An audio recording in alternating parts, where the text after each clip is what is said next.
Bismillahirrahmanirrahim. Assalamualaikum warahmatullahi wabarakatuh.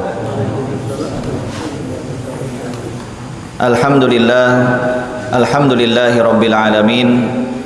Wassalatu wassalamu ala asyrafil anbiya'i wal mursalin, nabiyina Muhammadin wa ala alihi wa ashabihi ajma'in, wa man tabi'ahum bi ihsanin ila yaumiddin. Qala Allah Ta'ala, ya ayyuhalladzina amanu taqullaha haqqa tuqatih wa la tamutunna illa wa antum muslimun. Amma ba'd.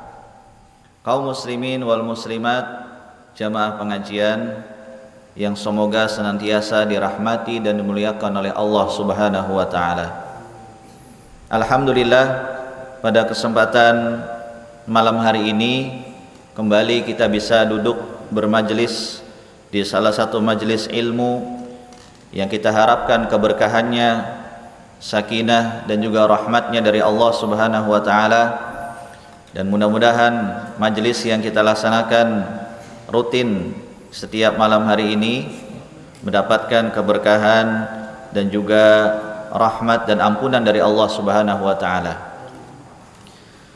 Kaum muslimin wal muslimat, jamaah pengajian rahimakumullah. Pada pertemuan yang sebelumnya kita sudah memulai muqaddimah dari kitab Usul Ats-Tsalatsah, 3 landasan utama. Dan pada pertemuan yang sebelumnya juga sudah kita sampaikan muqaddimah dari pensyarah, yaitu Asy-Syaikh Shalih bin Fauzan hafizahullahu taala. Dan sekarang kita masuk ke dalam muqaddimah al-muallif, yaitu muqaddimah pembukaan dari penulis matan kitab Usul Ats-Tsalatsah, yaitu Asy-Syaikh Al-Allamah Muhammad bin Abdul Wahhab rahimahullahu taala, yang tentunya beliau adalah seorang ulama yang membela tauhid pada masanya, dan beliau telah menuliskan sekian banyak kitab-kitab, baik yang ringkas, yang tipis maupun yang tebal, berbicara tentang masalah tauhid khususnya, yang mana ini menjadi perkara yang penting untuk kita pelajari dan untuk kita ilmui serta kita amalkan. Muqaddimah al-muallif, ya. Qala rahimahullahu ta'ala, berkata penulis matan Usul Ats-Tsalatsah, semoga Allah merahmatinya, bismillahirrahmanirrahim, dengan menyebut nama Allah yang maha pengasih dan maha penyayang. Kemudian kita baca penjelasan dari pensyarah Asy-Syaikh Shalih bin Fauzan hafizahullahu taala wa rahimahullahu taala. Kata beliau, ibtada'a rahimahullahu bi hadhihi risalata bil basmalah. Penulis risalah ini, Asy-Syaikh Muhammad bin Abdul Wahhab rahimahullah, memulai dengan basmalah, iqtidaan bi kitabillahi azza wa jalla, sebagai contoh mengikuti kitabullah azza wa jalla, itu Al-Qur'anul Karim, yang dimulai setiap suratnya dengan bismillahirrahmanirrahim, kecuali surat Al-Bara'ah atau At-Taubah. Fa inna awwala ma yaqau alaihi basaruka fil mushaf, karena sesungguhnya awal apa yang engkau lihat dari mushaf yaitu bismillahirrahmanirrahim. Wa qabla kulli suratin, dan setiap dari awal surat, minhu itu diawali dengan bismillahirrahmanirrahim.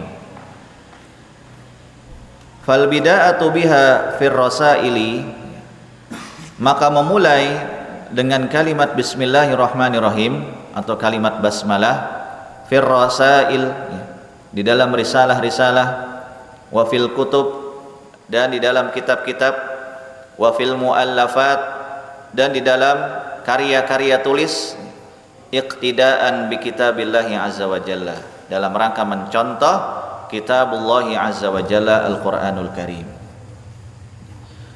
Wa kadzalika an-nabiy sallallahu alaihi wasallam, demikian pula an-nabiy sallallahu alaihi wasallam kana yaktubuha fi awwali rasailihi hina ma yaktubu ilal umara'i war ru'asa'i. Demikian pula Nabi sallallahu alaihi wasallam senantiasa memulai penulisan dari risalah-risalah beliau tatkala beliau menulis beberapa risalah yang dikirim kepada para pemimpin-pemimpin, para raja-raja para pemimpin, para raja, wa ila man fi aqaril ardh, dan kepada setiap yang ada di penghujung bagian dari bumi ini, yada'uhum ilal Islam, beliau menyeru mereka kepada Islam. Yabda'u kitabatahu bi bismillahirrahmanirrahim, beliau memulai kitab-kitabnya, risalah-risalahnya, tulisan-tulisannya dengan diawali kalimat bismillahirrahmanirrahim. Maka mencontoh Al-Quran dan juga mencontoh sunnah Rasul sallallahu alaihi wasallam, diantaranya adalah memulai segala sesuatunya, termasuk memulai penulisan, membaca kitab dan seterusnya, memulai sesuatu yang baru dengan basmalah, baik dengan ucapan bismillah atau bismillahirrahmanirrahim, dalam rangka mencontoh Al-Quran dan juga mencontoh Rasulullah sallallahu alaihi wasallam. Wa kana sallallahu alaihi wasallam yaftatihu ahadithahu wa kalamahu, dan adalah Nabi sallallahu alaihi wasallam senantiasa membuka ucapan-ucapan, pembicaraan-pembicaraan atau khutbah-khutbah beliau bi bismillahirrahmanirrahim, dengan kalimat bismillahirrahmanirrahim. Mimma yadullu ala, dengan apa-apa yang menunjukkan atas annal bida'ata, bahwasanya memulai bi bismillahirrahmanirrahim dengan menyebut nama Allah yang Maha Pengasih dan Maha Penyayang, sunnatur Rasuli sallallahu alaihi wasallam, termasuk sunnah Rasulullah sallallahu alaihi wasallam. Jadi kalau kita mengamalkan ini, berarti kita mengamalkan satu sunnah dari sunnah-sunnah Rasulullah sallallahu alaihi wasallam. Dan memang dalam sirah beliau dan juga tuntunan-tuntunan doa dan zikir-zikir yang diajarkan oleh Nabi sallallahu alaihi wasallam senantiasa dimulai dengan bismillah. Ada yang hukumnya wajib dan ada yang hukumnya sunnah. Di antara yang hukumnya wajib adalah setiap kali mau makan dan minum serta masuk ke dalam rumah atau ruangan-ruangan tertentu, maka Nabi sallallahu alaihi wasallam senantiasa beliau membaca bismillah. Mau makan, ya gulam samillah, wahai gulam, jika engkau ingin makan maka bacalah bismillah. Demikian pula ketika hendak minum maka baca bismillah. Demikian pula hendak masuk ke dalam rumah atau ruangan-ruangan yang lainnya selain rumah, maka juga diawali dengan bismillah. Dikarenakan syaitan itu akan mengiringi makan dan minum serta tempat tinggal kita atau ruangan-ruangan yang kita masuki jika kita tidak membaca bismillah. Itu diantara faidahnya. Ini yang hukumnya wajib. Ada juga yang hukumnya sunnah. Di antaranya setiap memulai segala sesuatu yang baik-baik maka diawali dengan bismillah, dengan menyebut nama Allah. Ini diantara ya sunnah Rasulullah sallallahu alaihi wasallam. Ya, hendaknya senantiasa kita amalkan dalam kehidupan sehari-hari. Setiap kali kita mau bicara, setiap kali kita ingin menulis, setiap kali kita masuk rumah, mau makan, mau minum, ataupun memulai pekerjaan apapun ya yang sifatnya kebaikan, maka disunahkan memulai dengan bismillah. Kama kana Sulaiman alaihi salam lamma kataba ila Balqis mulkata Saba'in. Sebagaimana juga Nabi Sulaiman alaihissalam tatkala beliau menulis surat yang dikirimkan kepada Balqis atau Bilqis, penguasa Saba, ratu Saba. Bada'a kitabahu bi bismillahirrahmanirrahim. Beliau Nabi Sulaiman memulai kitabnya atau suratnya itu dengan kalimat bismillahirrahmanirrahim. Kemudian beliau menukilkan ayat, qalat ya ayyuhal mala'u inni ulqiya ilayya kitabun karim. Ratu Bilqis berkata, wahai para menteri-menteriku, inni ulqiya ilayya kitabun karim, sungguhnya sampai kepadaku ini sebuah kitab yang mulia. Innahu min Sulaiman, kitab itu atau surat itu berasal dari Sulaiman.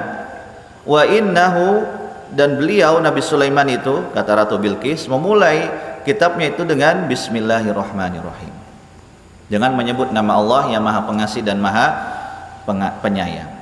Alla ta'lu alayya. Kemudian setelah kalimat bismillahirrahmanirrahim dalam risalah atau surat dari Nabi Sulaiman yang dikirimkan kepada Ratu Bilqis, alla ta'lu, kata Nabi Sulaiman, janganlah engkau merasa tinggi alayya, di atasku.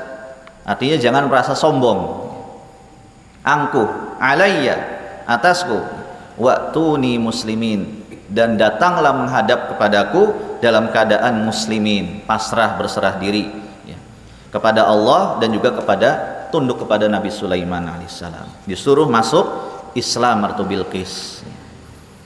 Nah, faedah dari ayat ini bahwasanya Nabi Sulaiman juga memulai suratnya kepada para penguasa tatkala zaman beliau untuk masuk ke dalam agama Islam. Beliau senantiasa menulis di awal risalahnya dengan kalimat bismillahirrahmanirrahim.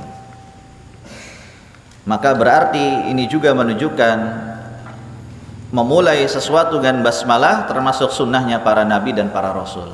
Min sunnatil anbiya wal mursalin, di antara sunnahnya para nabi dan para rasul sebelumnya. Karena di sini disebutkan Nabi Sulaiman juga memulai dengan bismillahirrahmanirrahim. Maka memulai sesuatu dengan basmalah termasuk sunnah para nabi ya. Karena memang ada beberapa sunnah-sunnah yang menjadi ketetapan dan kebiasaan dari para nabi dan rasul sebelum Nabi kita Muhammad sallallahu alaihi wasallam. Di antaranya ya, yaitu sunnahnya memiliki rasa malu. Dalam hadis Arba'in Nawawi dinukilkan, inna min kalamin nubuwatil ula idza lam tastahi fasna ma syi'ta. Termasuk dari ucapan ya, atau wasiat ya, atau seruan dari para nabi-nabi terdahulu ya, adalah kalau engkau tidak punya rasa malu silakan berbuat sesukamu. Ini semua nabi, semua rasul ya mendakwahkan kepada umatnya untuk memiliki rasa malu ya, dengan ungkapan kalau engkau tidak punya rasa malu silakan berbuat sesukamu. Sehingga rasa malu ini sudah ditanamkan dan diserukan ya seluruh para nabi dan rasul kepada umatnya masing-masing, termasuk ya Rasul kita Muhammad sallallahu alaihi wasallam. Kita diajarkan untuk memiliki rasa malu. Malu untuk berbuat jelek. Jadi malu yang dimaksud di sini adalah malu untuk berbuat jelek, bukan malu untuk berbuat baik. Kalau berbuat baik ya itu bukan malu namanya ya. Malu berbuat baik itu babnya salah ya. Tapi yang dimaksud adalah malu dari melakukan keburukan ya, atau hal-hal yang sifatnya ya, kejelekan, maksiat, itu harusnya kita malu ya. Malu kepada Allah, malu kepada diri sendiri dan malu kepada orang lain. Berbuat jelek baik dengan ucapan, perbuatan. Karena ya min kalamin nubuwatil ula idza lam tastahi fasna ma syi'ta. Termasuk dari ucapan atau wasiat para nabi terdahulu, jika engkau tidak punya rasa malu, ya silakan berbuat sesukamu. Berarti bismillahirrahmanirrahim ya termasuk min sunnatil anbiya wal mursalin, ya, termasuk dari sunnahnya para nabi dan para rasul. Demikian pula termasuk sunnah para nabi dan rasul adalah memelihara janggut bagi kaum pria atau laki-laki. Ini sudah menjadi sunnahnya para nabi dan rasul. Disebutkan dalam Quran surah Thaha ayat 94, menukil ucapan Nabi Musa tatkala ya memegang janggutnya Nabi Harun, ya. Qala ya ibna umma la ta'khudh bi lihyati wala bi ra'si. Wahai putra ibuku, itu masih saudara Nabi Harun, ya. Masih saudara Nabi Harun dengan Nabi Musa masih saudara, ya. La ta'khudh bi lihyati, jangan kau pegang janggutku, wala bi ra'si, demikian pula jangan pegang kepalaku.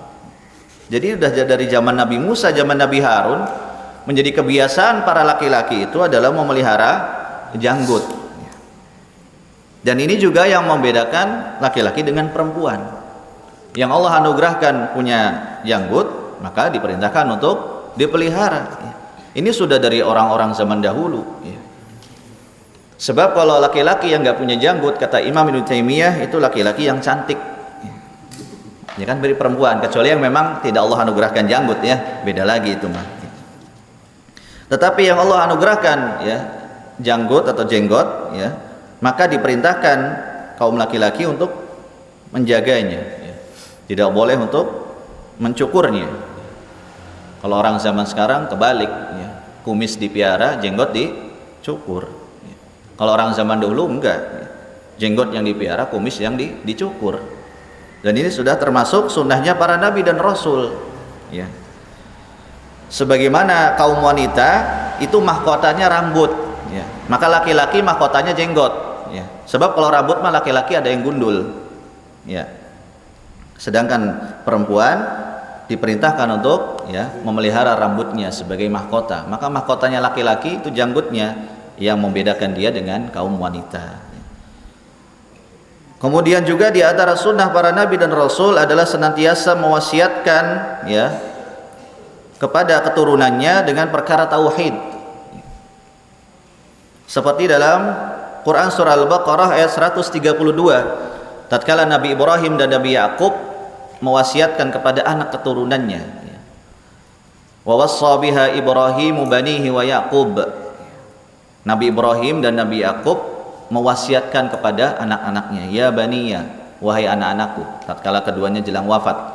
Innallaha astafa lakumuddin, sungguhnya Allah telah memilihkan untuk kalian agama, yaitu agama Islam. Wala tamutunna illa wa antum muslimun, dan janganlah kalian mati kecuali betul-betul dalam keadaan Islam. Jadi wasiat tauhid ini sudah menjadi ya sunnahnya para nabi dan rasul, dan juga sunnah beberapa sunnah-sunnah yang lainnya, ya, yang ini masih ditetapkan sebagai syariat dari agama kita. Dan juga ada beberapa sunnah-sunnah atau syariat-syariat dari para nabi terdahulu yang sudah dihapus. Di antaranya adalah menghormati sesama manusia dalam bentuk sujud. Ini terakhir kali diperbolehkan pada masanya Nabi Yusuf alaihi salam. Setelah itu dihapus, termasuk dalam syariat Nabi kita Muhammad sallallahu alaihi wasallam.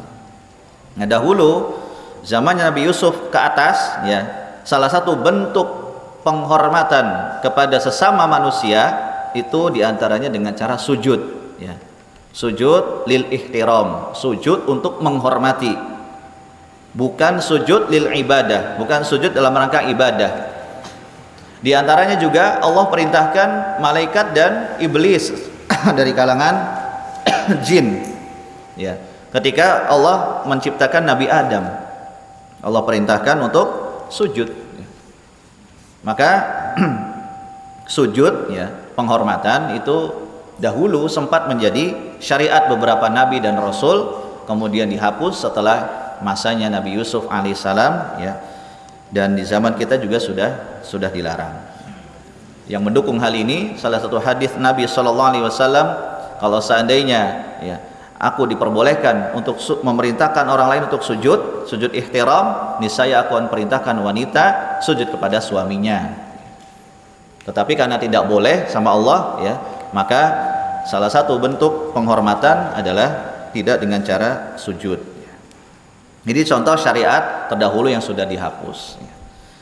Maka ya, syariat yang masih tetap diantaranya mengawali dengan Bismillahirrahmanirrahim ya, itu masih menjadi bagian dari sunnah Rasul kita Muhammad sallallahu alaihi wasallam. Yang bagi al-bid'u atau al-bad'u bi Bismillahirrahmanirrahim. Maka seyogianya seharusnya memulai segala sesuatu dengan Bismillahirrahmanirrahim. Fi kulli amrin, ya, di setiap perkara lahu ahamiyah, baik perkara itu perkara yang penting terlebih lagi. Wa kulli muallafin lahu ahamiyah, dan juga setiap ya, menulis perkara-perkara yang penting, walahu qimatun, dan juga memiliki nilai yang berharga, wa kulli risalatin, dan setiap menulis risalah. Jadi menulis perkara-perkara yang penting yang berharga itu hendaknya diawali dengan Bismillahirrahmanirrahim, dengan menyebut nama Allah yang Maha Pengasih dan Maha Penyayang. Kita menulis surat ya, terlebih surat itu penting ya, bernilai ya, baik surat wasiat, surat hutang piutang, surat perjanjian ya, surat kesepakatan ya, maka hendaklah diawali ya dengan Bismillahirrahmanirrahim. Demikian pula setiap kali kita ingin menuliskan ya tulisan-tulisan, risalah-risalah ya, atau catatan-catatan ya, hendaklah juga diawali dengan Bismillahirrahmanirrahim. Wa ala hada, kata pensyarah, oleh karena inilah falladzina la yabda'una muallafatihim wa rasailahum ya bi Bismillahirrahmanirrahim haula'i taraku sunnatan nabawiyah. Maka orang-orang yang tidak memulai karya-karya tulisnya, risalah-risalahnya dengan Bismillahirrahmanirrahim, maka mereka telah meninggalkan sunnah nabawiyah. Wal iqtida'a bi kitabillahi azza wa jalla, dan mereka meninggalkan mencontoh Al-Qur'anul Karim, kitabullahi azza wa jalla. Warubama, dan terkadang ya bisababi, dengan sebab dzalika ya, dengan sebab hal itu, anna kutubahum hadhihi wa rasailahum laisa fiha barakah. Maka dengan sebab mereka meninggalkan kalimat awal Bismillahirrahmanirrahim, maka kitab-kitab mereka, risalah-risalah mereka di dalamnya tidak memiliki keberkahan.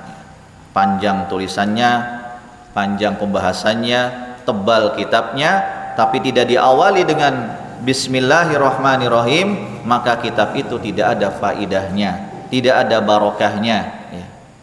Tidak ada keberkahannya sama sekali. Walaysa fiha faidatun, dan tidak ada faidahnya di dalamnya. Li'annaha idza khalat min Bismillahirrahmanirrahim fa innaha manzu'atul faidah. Karena sungguhnya apabila sebuah tulisan itu kosong dari Bismillahirrahmanirrahim, maka dicabut faidahnya oleh Allah Subhanahu wa ta'ala. Termasuk ya, bukan cuman tulisan, kegiatan-kegiatan ya, ataupun aktivitas-aktivitas harian kita, jika tidak diawali dengan Bismillahirrahmanirrahim, maka syaitan akan nimbrung di situ. Makan, minum, masuk rumah, hubungan suami istri, jika tidak diawali dengan Bismillahirrahmanirrahim, syaitan nimbrung di situ, walaupun gak kelihatan. Makanya terkadang sebagian orang makan, minum, gak baca Bismillah, makannya gak kenyang-kenyang, makannya tidak pernah merasa kenyang, ataupun kalau kenyang dia tidak bisa menikmati dari makanan yang dia makan atau minuman yang dia minum, atau dia tidak pernah merasa puas ya dengan makanan yang telah Allah berikan, karena dicabut barokah. Maka jangan heran kalau orang yang mukbang tahu mukbang? Muka banget gitu. Ya. Makan besar, ya. Dia tidak pernah merasa puas dengan makan besarnya itu. Karena bisa jadi dia tidak baca bismillahirrahmanirrahim, tidak baca bismillah. Atau kalaupun baca cuma sekedar supaya ditonton orang. Maka tidak boleh mukbang, ya. Dalam Islam dilarang, makan berlebihan itu nggak boleh. Ya. Nasi padang 30 bungkus dimakan sendiri, ya, dalam waktu 30 menit. Ya. Ini kebiasaan siapa, ya? Jangan sampai kita itu makan minum seperti orang kafir. Ya'kuluna wa yatamatta'una wa ta'kuluna, ya. Mereka itu makan, minum, ya, menikmati dunia ini tuh kama ta'kulul an'am, ya. Sebagaimana makan minumnya, ya, hewan-hewan ternak. Wan naru mathwal lahum, neraka buat mereka orang-orang kafir. Maka gaya makannya orang kafir ya seperti hewan. Yang kita tahu hewan itu kalau makan ya seperti itu, tidak baca bismillah, ya. Kadang makannya nggak pakai tangan, langsung mulutnya nyember ke situ, ya. Dan dia bangga, bisa makan nggak pakai tangan, padahal itu mirip binatang, ya. Bukan sesuatu yang patut untuk dibanggakan. Orang Islam makanya punya etika, baca bismillah pakai tangan kanan, ya, sambil duduk, kemudian makan secukupnya. Dan setiap orang itu tahu porsi makannya masing-masing. Ada yang 1 piring cukup, 2 piring cukup, ya maksimal 3 piring lah, ya. Habis itu sudah cukup, ya. Jangan sampai berlebih-lebihan, ya. Karena hidup ini bukan untuk makan, tapi makan untuk hidup, yang dibalik, ya. Kalau orang-orang kafir hidup untuk makan karena mereka setelah mati masuk neraka, ya. Sedangkan kita orang Islam makan untuk hidup supaya kita senantiasa sehat, bisa beribadah kepada Allah. Lalu kapan puas-puasin makan? Nanti ketika sudah masuk surga, ya. Maka aktivitas-aktivitas yang tidak diawali dengan bismillah, ya, atau bismillahirrahmanirrahim dicabut barokahnya oleh Allah Subhanahu wa taala. Limadza taraku bismillahirrahmanirrahim? Pensyarah melanjutkan, kenapa mereka meninggalkan kalimat bismillahirrahmanirrahim? Innama tarakuha, ya, bahwasanya mereka meninggalkan kalimat bismillahirrahmanirrahim li'annaha sunnatun, padahal itu adalah sunnah nabinya. Wahum yanfiruna minas sunnah, dan mereka lari dari sunnah Nabi sallallahu alaihi wasallam. Dan ingat kaidahnya, ya, ini sudah jadi prinsip setiap muslim, barang siapa yang meninggalkan sunnah Nabi dan lari dari sunnah Nabi, ya, maka dicabut barokah dan faidahnya. Setiap kegiatan yang tidak di atas sunnah Nabi pasti tidak barokah. Isinya mesti kalau tidak sia-sia, maksiat, syirik, ya, atau hal-hal yang sifatnya jelek. Acara apapun yang tidak sesuai dengan sunnah Nabi mesti isinya nggak lepas dari hal-hal itu. Syirikkah, maksiatkah, kekufurankah, atau minimalnya perkara yang sia-sia, ya. Joget-joget, ya, jungkrak-jungkrik, teriak-teriak, ya. Kemudian juga, ya, nyanyi-nyanyi. Maka yang demikian dicabut barokahnya, tidak ada barokahnya. Makanya mereka nggak pernah merasa puas. Satu sholawat dibuat nyanyian, belum puas, bikin 2 lirik sholawat plus nyanyi. Nggak cukup cuma nyanyi diiringi alat musik, nggak cukup diiringi alat musik sambil joget-joget, ya. Maka terus, ya, syaitan menghiasi mereka. Nggak cukup nyanyi, ya, awalnya nasyid doang tuh, ya, nggak pakai musik, kemudian diiringi musik biar makin mantap, ya.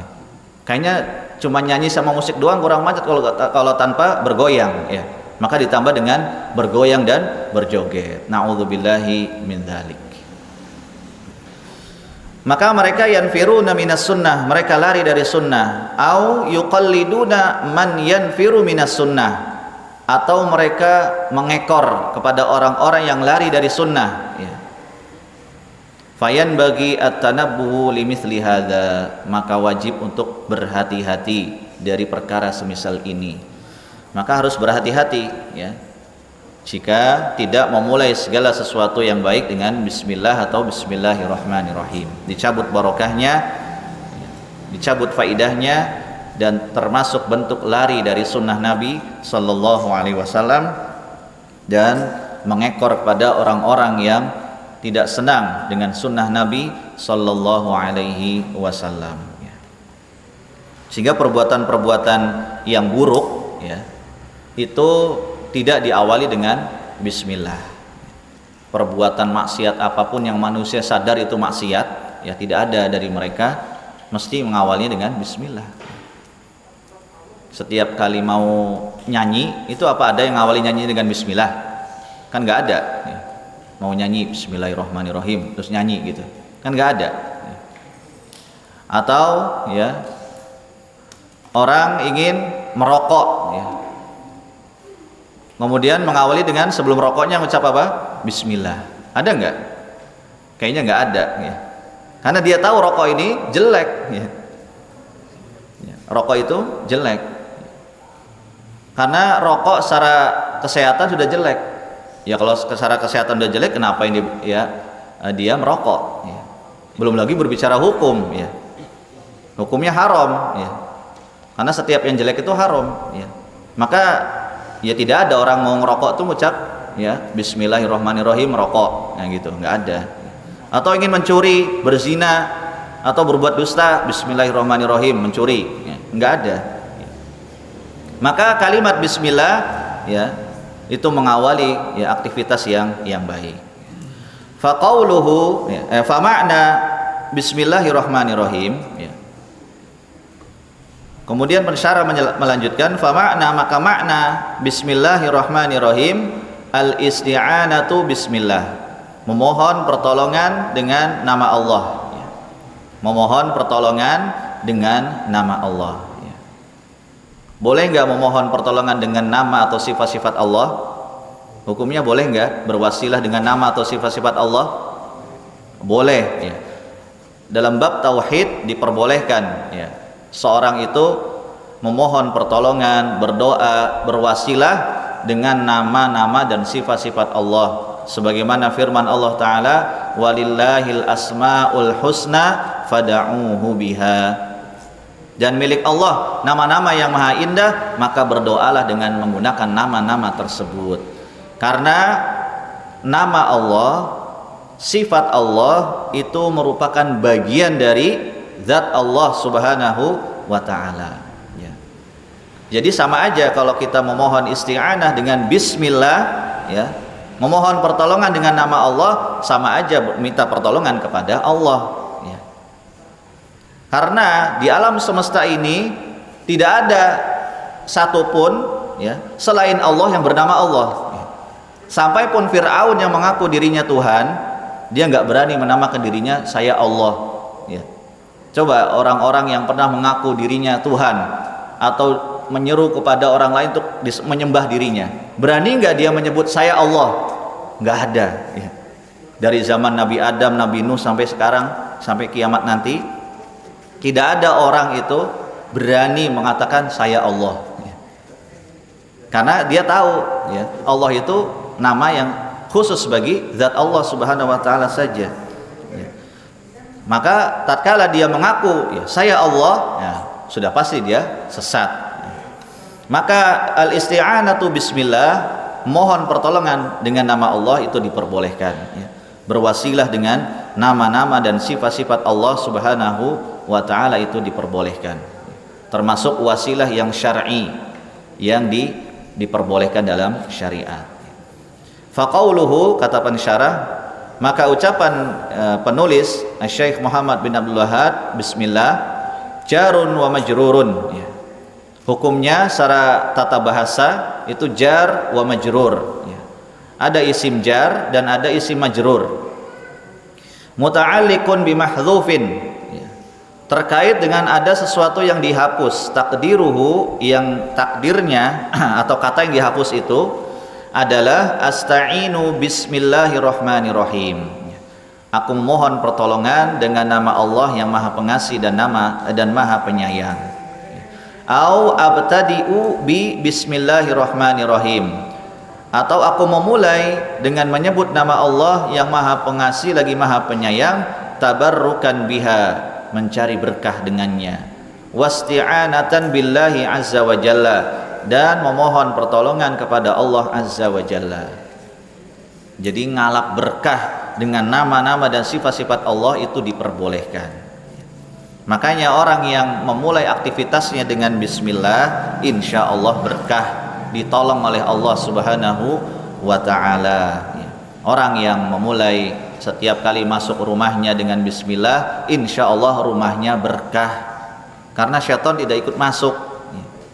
Maka rumah yang isinya ruwet dengan masalah, isinya maksiat, isinya mesti ada aja keributan di dalamnya, bisa jadi itu rumah tidak berkah.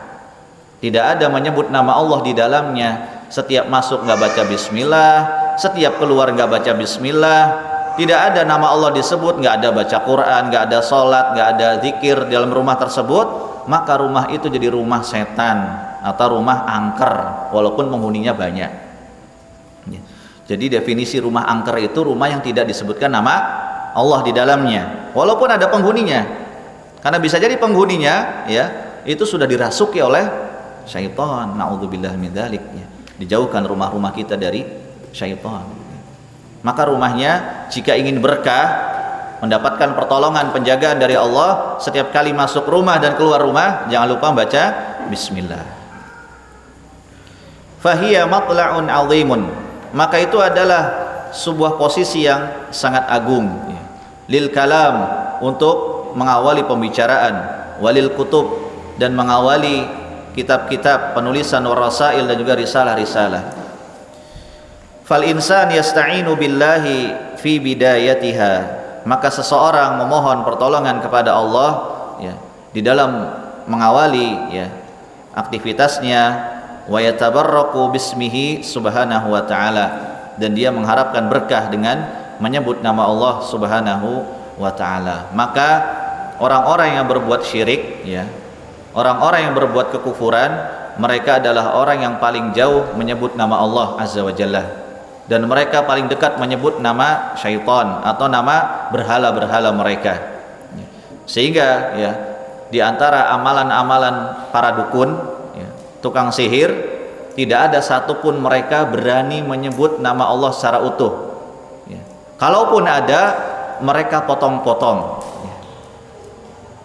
Ada kitab mujarobat, itu isinya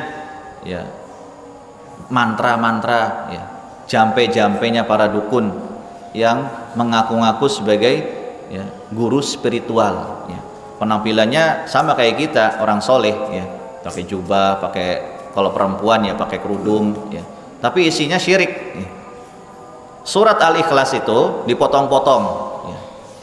Qul huwallahu ahad, al-ahad taruh di depan, qul taruh di belakang, Allah taruh di tengah. Itu saya tahu karena memang saya pernah masuk ruangan, isinya itu tuh di posternya tuh. Ini saya tanya, ini surat apa ini? Al-Ikhlas katanya. Kok kayak gini? Qul huwallahu ahadnya dipotong-potong. Jadi Allahnya di mana, qulnya di mana? Tidak seperti yang kita lihat di mushaf. Kemudian saya tanya, ini dari mana sumbernya? Dari kitab mujarobat. Terus ini siapa yang ngasih? Itu apa? Tuan guru, dukun, bukan tuan guru, guru spiritual dia bilang. Maka harus berhati-hati. Maka setiap perkara kesyirikan, kekufuran, kemaksiatan, tidak ada yang dimulai dengan bismillahirrahmanirrahim. Mesti syaitannya atau berhalanya itu akan memerintahkan menyebut nama mereka, jampe-jampenya, guna-gunanya itu atau mantra-mantranya mesti diawali dengan kalimat-kalimat syirik. Kalaupun menggunakan ayat-ayat Al-Quran, mereka potong-potong. Ini adalah ciri-ciri dari perdukunan yang harus berhati-hati. Jadi kalau berobat itu harus berhati-hati. Obat-obat tradisional atau spiritual atau alternatif itu seringnya mereka itu adalah dukun, maka harus berhati-hati. Kalau pengobatan-pengobatan yang tidak syar'i itu harus hati-hati. Maka di dalam menyebutan bismillahirrahmanirrahim itu adalah dalam rangka kita memohon pertolongan kepada Allah dan juga mengharapkan keberkahan dari Allah subhanahu wa ta'ala. Sudah adzan, silakan adzan terlebih dahulu. Alhamdulillahirabbil alamin.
Bismillah, alhamdulillah, wassalatu wassalamu ala rasulillahi wa ala alihi wa ashabihi wa azwajihi wa dhurriyyatihi wa ala alihi wa ashabihi wa man ihtada bihadihi ila yaumi liqaihi, amma ba'd.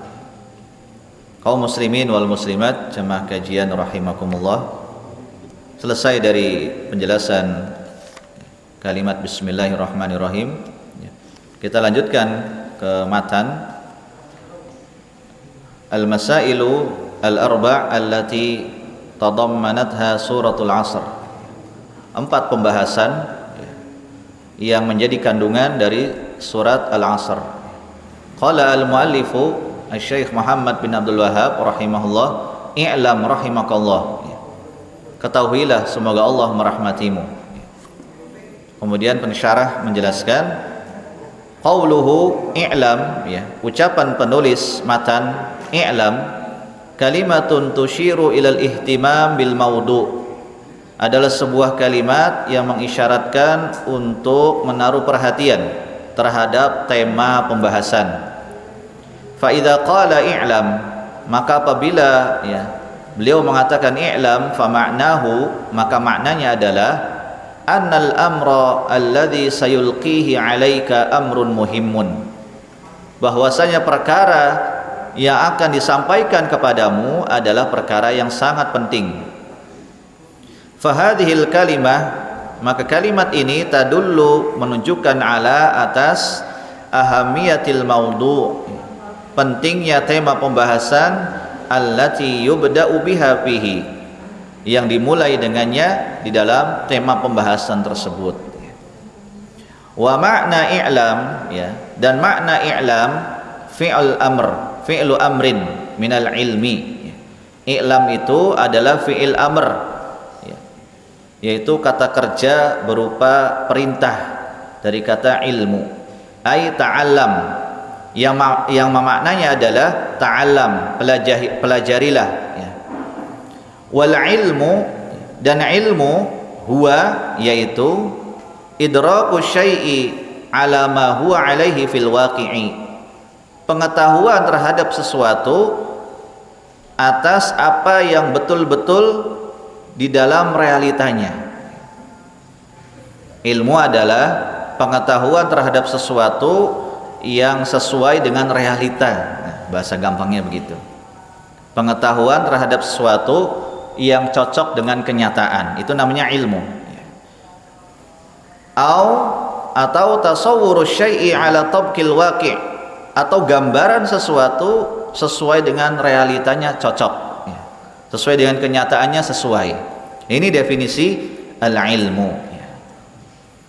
Jadi ilmu adalah sesuatu yang pasti, yang mencocoki dengan kenyataan yang ada, sesuai dengan, ya, kenyataan yang ada.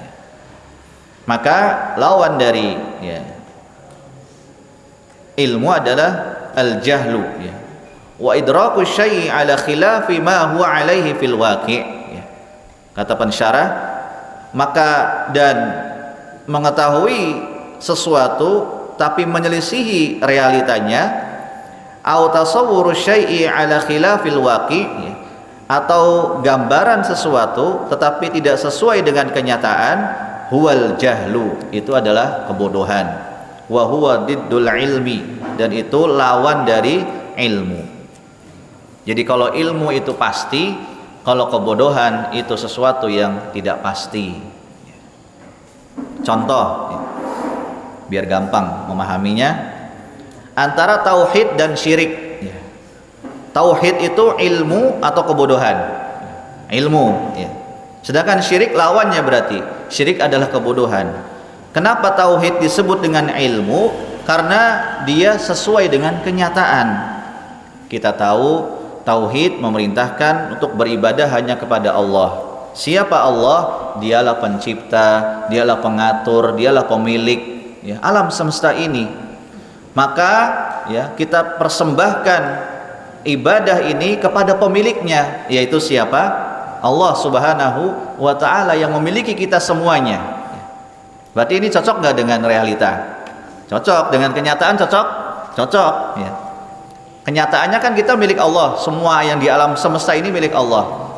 Maka tatkala kita mempersembahkan ibadah ini hanya kepada Allah, berarti sesuai dengan kenyataan. Berarti itu namanya ilmu, ya, pasti. Sedangkan syirik adalah kebodohan, ya. Syirik adalah kebodohan karena mempersembahkan sesuatu bukan kepada yang berhak. Syirik itu kan berarti menyekutukan Allah dengan selain Allah.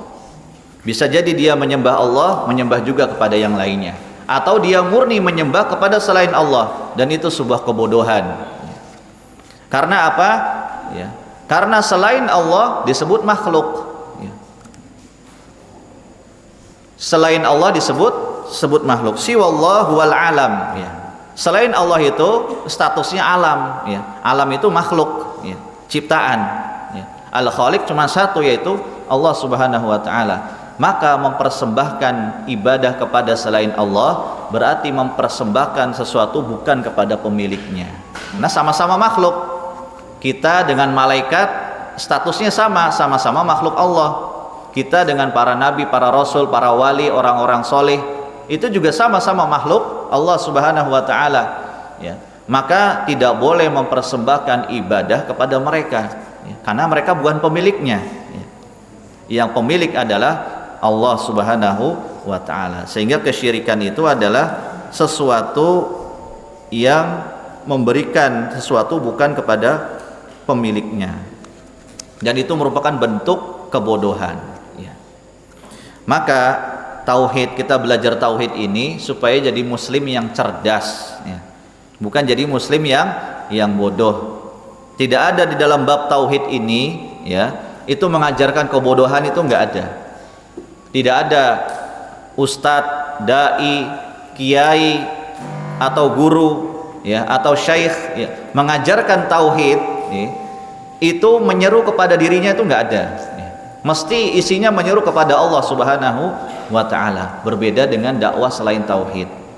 Siapapun, mau itu kiai, habib, mau itu wali, mau itu ustadz, mau itu dai, kalau bukan dakwahnya dibangun di atas tauhid, mesti menyeru kepada selain Allah.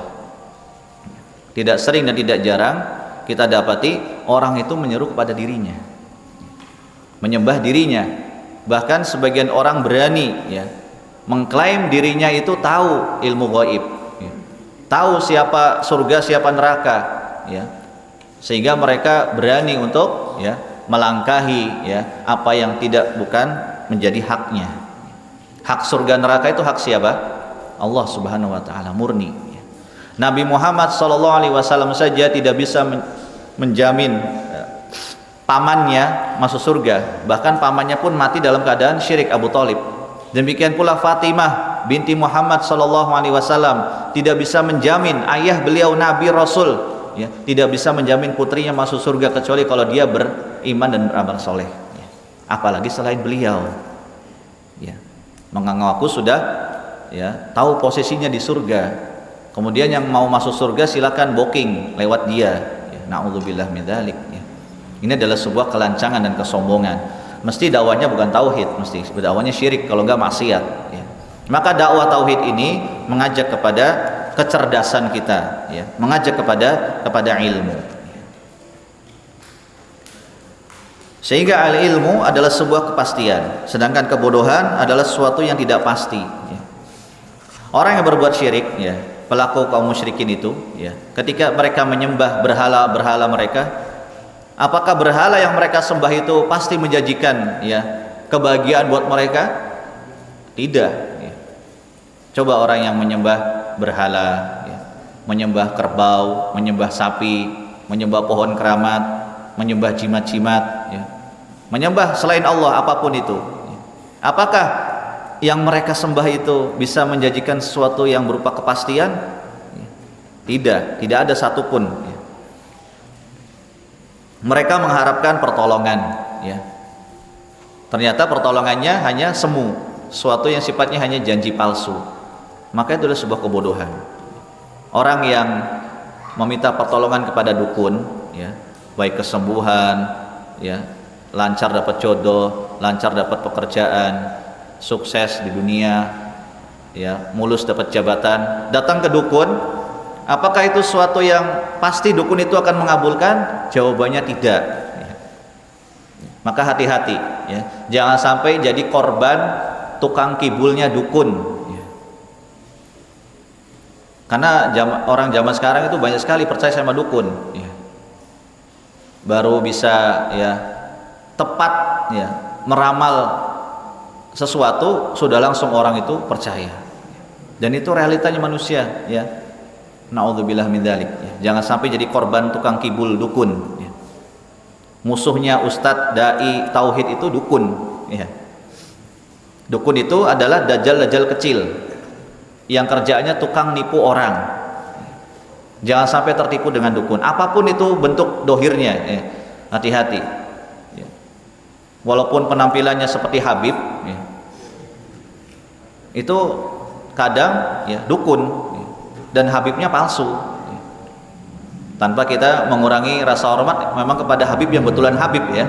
Kalau betulan dia Habib, berdiri di atas tauhid dan sunnah, mulia dia, turunan Rasul, harus kita hormati. Tapi kalau Habibnya ternyata bohong, kemudian juga ngaku-ngaku, kemudian, ya, dakwahnya menyeru kepada syirik, ya dukun dia berarti. Datang dia berobat ya, pakai air liurnya, pakai keringatnya ya, pakai usapannya, pakai bekas minumnya, bahkan bekas rokoknya, jadi alat keberkahan. Naudzubillah min dzalik. Ini manusia banyak tertipu di situ.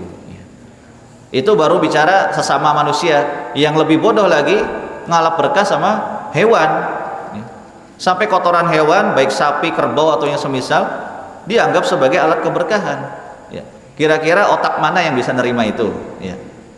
Sebodoh-bodohnya orang kan mesti mengatakan namanya kotoran kan sesuatu yang najis. Ya. Maka tidak menjadikan ya kotoran hewan, kerbau, sapi itu sebagai alat keberkahan, itu sebuah kebodohan yang sangat bodoh sekali. Ya. Di tengah zaman yang sudah modern katanya, yang modern itu ya alat-alatnya, manusianya masih sama. Ya. Ya, buktinya masih banyak syirik, masih banyak orang percaya sama dukun, percaya sama hewan, ya, percaya sama kerbau, kotorannya dijadikan alat keberkahan. Itu kan kebiasaan orang-orang jahiliyah zaman dahulu, waktu belum ada HP, belum ada mobil, belum ada pesawat, ya. Jadi manusianya itu masih sama, cuman beda generasi, perilakunya masih sama walaupun zamannya berbeda-beda, ya.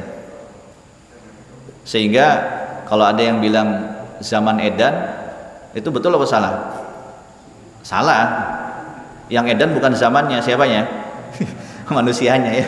Pada edan, nyembah kerbau, nyembah sapi ya. Maka kalau mau jadi manusia yang tidak edan, belajar tauhid ya. Sebab kalau jadi ya berbuat syirik jadi manusia edan ya. Manusia yang dia terbodohi dengan kesyirikannya. Maka ini adalah tauhid adalah ilmu yang pasti, sedangkan syirik adalah sebuah kebodohan. Mudah-mudahan Allah Subhanahu wa taala menganugerahkan tauhid kepada kita dan menjauhkan diri dan keluarga kita, masyarakat kita, bangsa dan negara kita dari kesyirikan. Allahumma amin. Sampai di sini dulu pembahasan kita. Insyaallah kita lanjutkan di pertemuan yang akan datang. Terima kasih atas segala perhatian dan mohon maaf atas segala kurangan. Wabillahi taufiq wal hidayah wa ridha wal inayah. Subhanakallahumma bihamdika asyhadu an la ilaha illa anta astaghfiruka wa atubu ilaik. Wa akhiru da'wana alhamdulillahi rabbil alamin. Assalamualaikum warahmatullahi wabarakatuh.